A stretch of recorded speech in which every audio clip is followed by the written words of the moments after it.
I'm Alan Korolenko, and I'm the Artistic Director of the New Bedford Folk Festival, formerly the New Bedford Summerfest. Same festival, just a different name. And it's Saturday, a little warm out, but we have 7 performance sites, and 2 of them are air-conditioned. They're very popular today for some reason. I'm sure it's the talent.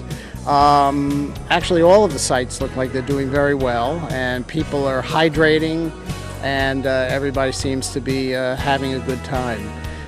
We have the 7 sites. We're a folk music festival, and we have all types of folk music: contemporary singer-songwriter, traditional, blues, of course Celtic, and British Isles. Occasionally we have bluegrass, though not this year, and some international.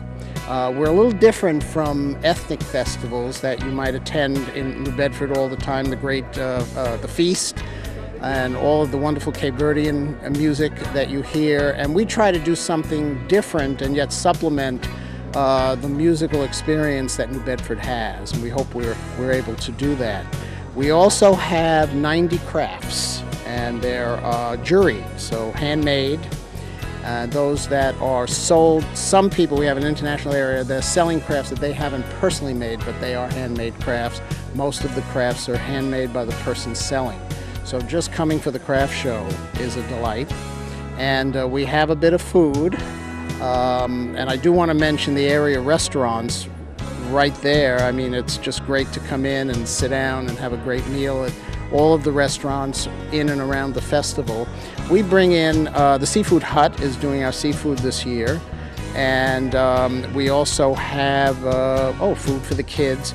We have French food this year, that's a new one, and sort of a French bistro, and even some German food, and ice cream and all the usual. So you won't go hungry. My name is Dexter Nyforth, and I kind of started what I call Dexter Fiddles. I started about 15 years ago. Said to my wife, I wonder if I can make one of these, and I went out in the garage and I made a fiddle that looked like a fiddle but didn't sound very good. But by the time I made 5 of them, I had it down pretty good, and now I have some pretty good players playing some of my fiddles, and they project well, and I'm quite proud of them. My interest is my father was from Nova Scotia, a good fiddler from Nova Scotia, and we started taking on a few festivals, and then we sometimes get calls if we would be interested in going to different festivals. So we probably maybe go to 5 or 6 a year, and I don't know if any more will come of that, but so far so good.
His real name was Burke, but he was banished from the tribe because he couldn't play a reed. Hi, my name is Laura Orleans, and I'm the craft show coordinator for the New Bedford Folk Festival, and we're here standing in the middle of the craft area. We have about 90 juried craft vendors. So juried means that people apply to be part of the show, and there's a group of artists and other staff from the festival who make selections.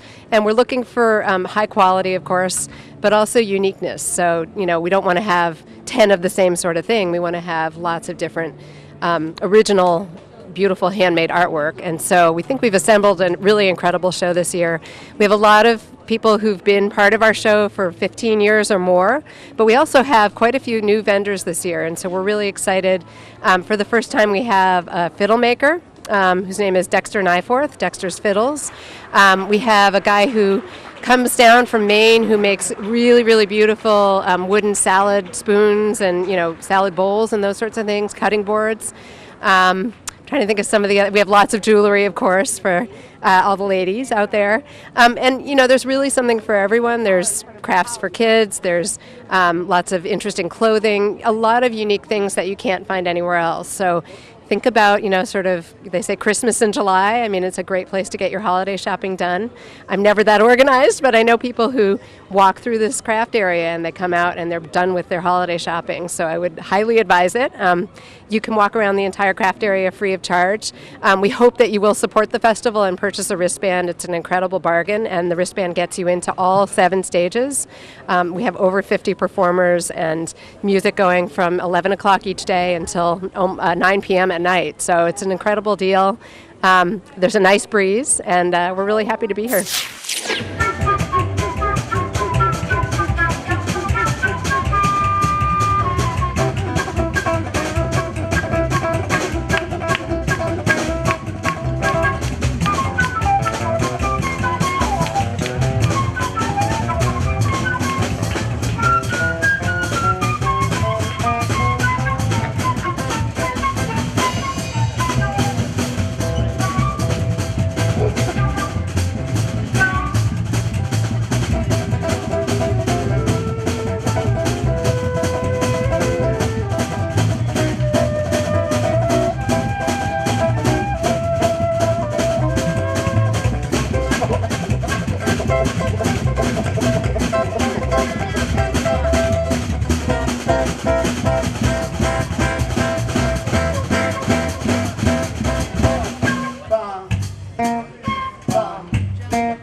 I'm Nancy Clark, and I am with the booth representing the Zienzeli Foundation, which is an organization that works with women who are caring for AIDS orphans in rural Zimbabwe. The baskets are one of the projects that we have helped the women to organize to generate income, and all of the money from the baskets goes back to pay school fees for the kids.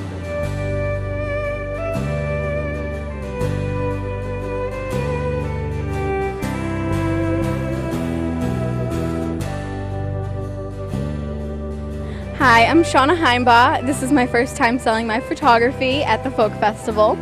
I have everything from California to Massachusetts to Colorado.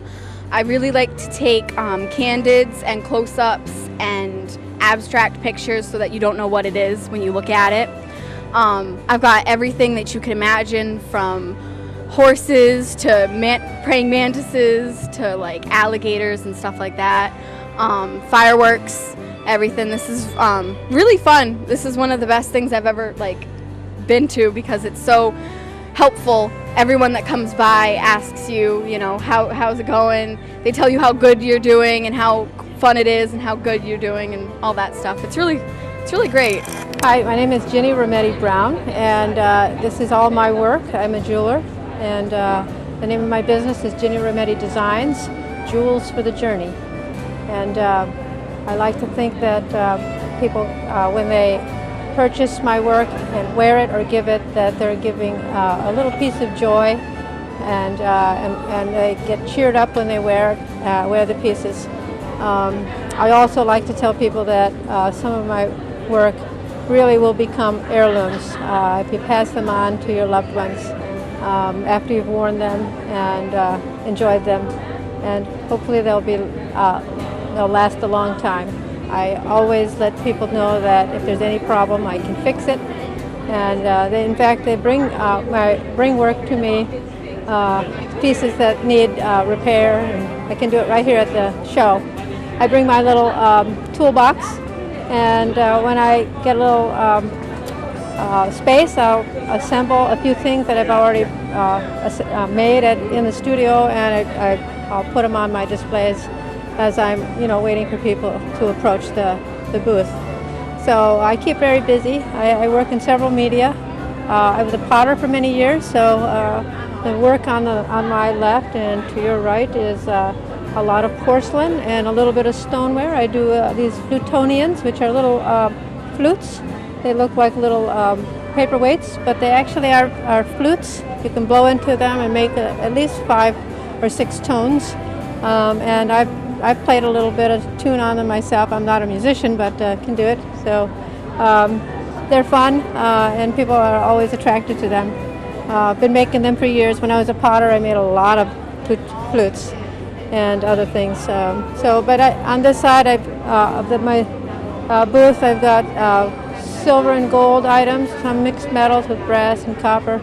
And at the far end of my table, you'll see a Swarovski crystal that I've designed into over 30 distinctive piece designs.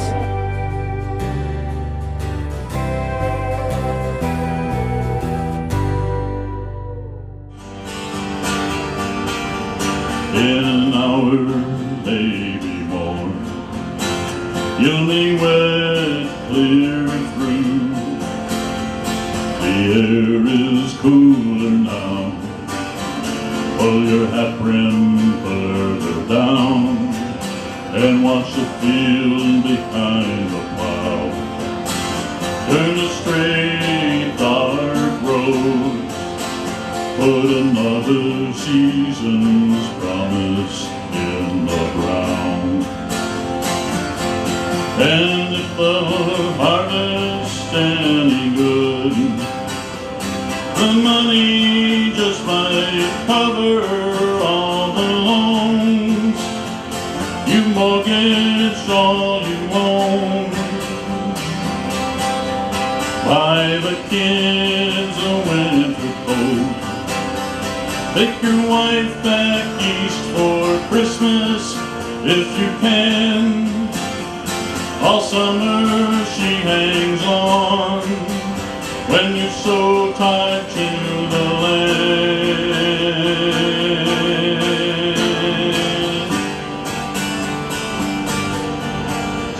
For the good times come and go, but at least there's rain. So this won't be barren ground when September rolls around, and watch the field behind the plow. Turn the straight dark roads, put another season's promise in the ground. Watch the field behind the plow.